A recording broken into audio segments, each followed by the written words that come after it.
Welcome back to another Alliance War video. We have 4 Loki versus SGA.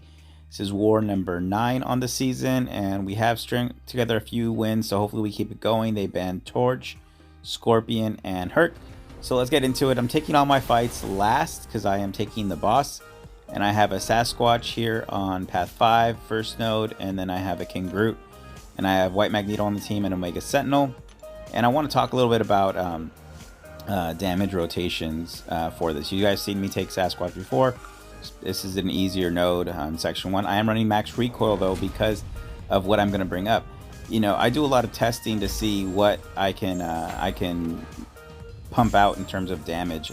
I believe the best aspect of going into a war fight is understanding what you have to do to get the fight going and to get out of the fight as safely as possible, as quickly as possible. So obviously there's some alliances that really put the onus on speed in the fights, and you know, others just want to, you know, not die and kind of work towards towards speed as they go. And so here, what max recoil allows me to do with my mutant boost is it allows me to make up for my non-ramped X, and this is a big health pool on Sassy. And in testing that I've done in Realm of Legends with power backs and in other content where I find similar health pools, I look to see how much of a percentage of damage I have to do in order to get a full bar pack. For Professor X specifically, this allows me to do an SP3 spam. Now, this can also be done with other champions, so you know how much power you're getting back based off of how much damage you're doing per your rotation. And this can be important in war because you know that once you get to an SP2 with certain champions that you'll pump out the special and you'll be right back at another special 2. Per the power backs, if that's what you're doing. Or even if you're not running power backs, at least you know how much damage you can do in one rotation, and that will give you some sort of comfort and confidence going into the fight, knowing that you can get to this set point in the fight and the fight is basically won, if as you know, assuming that Kabam RNG goes your way, right? We all know and love how that can go.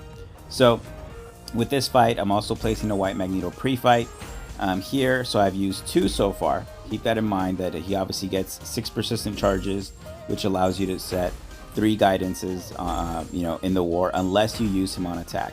And this fight is even more straightforward than Sassy. Basically, I just want to parry heavy to build my charges. This is my second fight with X before I take the boss.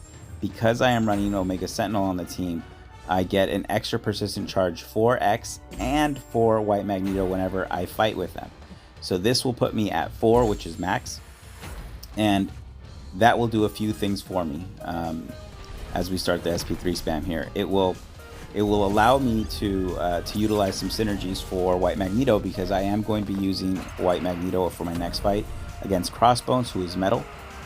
And we're going to take a look at those synergies and some of his abilities that kind of go under the radar. But here, this fight, you know, pretty straightforward. It's just a King Groot, and it's easy to outpace his regen. I'm not too sure if he's the best placement here or whatnot, but probably just here for diversity.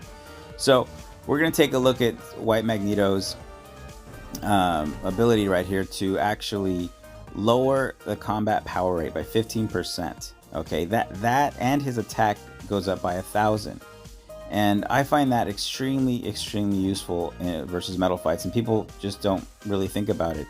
And then Professor X is max ramped right here, so I get an extra 25% special attack damage. Keep in mind that I'm running max my max power backs for the boss that I'm going to be taking, and all of this comes into play with White Magneto as I use him as well. I am running max recoil. I left it on, and then I pumped some points into bleed because he's bleed immune. So my damage is really ramped up right here.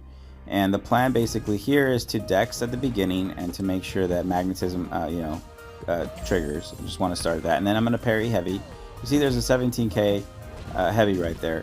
And right there, just do a short combo just to kind of, you know, gain some spacing. And I'm aware that his Fury buffs may proc with his SB1s. So the plan is basically to throw an SB2 and see if he shrugs it to get a cleanse charge. If he gets too many of those, then he'll go unblockable for a period of time. But I'm really just going to throw, I want 3 prowess. I'm not going to get any more per hitting him because I have 0 persistent charges. But right here I throw the SP2 and boom, I'm at another. I'm going to intercept with an SP2 and he's dead. So 0 persistent charges, 3 prowess from the heavies, and he basically ends the fight rather easily. Now we're going to take a look at this domino because I had 0 persistent charges, and now you see I'm at 4. I got 1 per his sig, 1 for winning, 1 for him being metal, and 1 for the Omega Sentinel synergy, which gave me another pre-fight. So I'm going to use it here for this this domino. I'm using Omega Sentinel here. She is immune to ability accuracy reduction, so domino cannot crit fail her. I put 1 point in poison now because she is immune to bleed and poison damage, but will get a debuff and then regen off of a percentage off of what's missing. So I don't really have to worry about it, and it's my only Omega Sentinel fight, so I can throw specials as I want. So basically at the beginning of this, I thought about throwing an indestructible boost, but I didn't have one. So I'm running SP3 boost, and at this point I'm like, okay, I'm gonna heavy, get the protection down, and then just kind of hit her. And I'm not too sure what I want to do, but I do want to be aware of her lucky and make sure I don't hit into it too much so she does not evade. And at this point I'm going to just build to an SP3 and just let my incinerates do the damage after that. So probably could have done this fight a little bit faster, but it was the second to last fight in the whole alliance, and I just kind of wanted to be safe. I didn't want to, do something, silly and cost us death in a very, very tight war. So at this point, I'm baiting this SB2. I'm at a good point because I'm almost at an SB3. I want to wait out the protection to have it come back so I can put it on cooldown. And as it goes on cooldown, I'm gonna heavy to put it on cooldown. And it's also going to pause any debuffs. So when I SP3 here, I'm going to have a period of time where all my incinerates, 6, because I have no incinerates on her at the time, are going to be paused. So it's going to buy me some time. You see it does a good chunk of damage. And those incinerates sorry, she's a mutant, so these plasmas are ticking for 3.7k every tick, which is about 7k a second. So she obviously melts after that, and then we're done. So, lane fights are done, and now I want to take a look at something because I did put a note on there that I have a WAGs for the boss. And what that means is that I want to use my White Magneto pre-fight because obviously we all know that he gets this 15% attack rating when you place a White Magneto. But with a synergy with Professor X, obviously the Atonement synergy gives me an 8% attack increase as well. Professor X is a hero. But I also get this guidance bonus attack rating. It's increased by 15% on the final node of a quest. I get an extra bonus basically for using my White Magneto pre-fight on the boss since it's the final node of this quest, the war. So we have a spot boss again. They just love throwing spot bosses at us, and the plan basically stays the same. I am going to heavy counter him, build to 100 charges. I don't have a horseman. I do have some Odins that we just threw on just because they were available. So if I happen to get clipped, the 15, the protection one will kind of help me. And as this fight goes, just gonna heavy counter. And the spacing with Spot this season is a little weird. You have to be really, really quick when he comes out of that portal.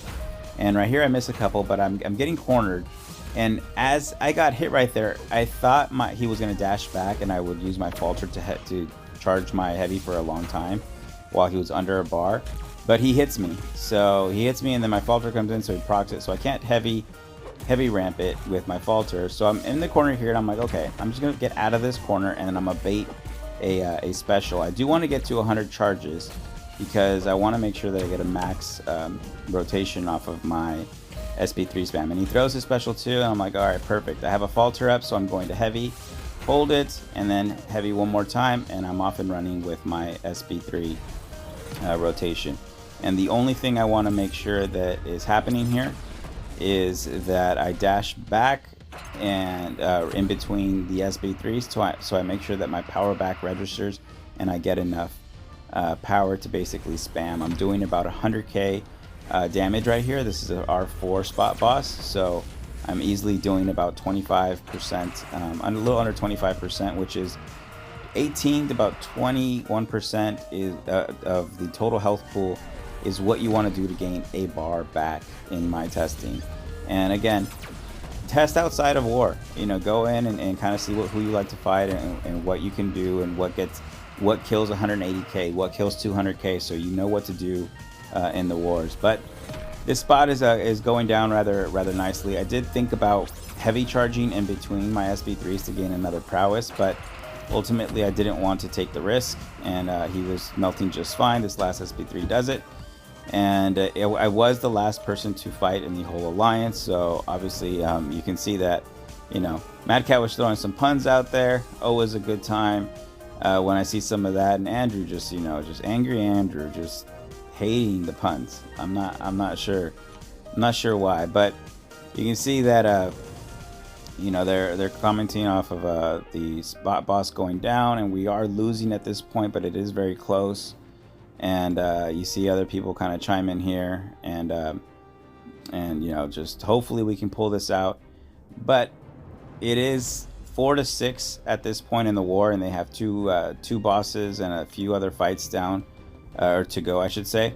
So as this war closes, on the first night they had a lot of fights left, and the score is 4-6. And if you look at our battle group, they barely moved in BG3. But let's take a look at the final score, which held up 4-6. Shout out to Karate Mike, Andrew, and Mad Cat for the MVPs. GG's to SGA. They did awesome this war.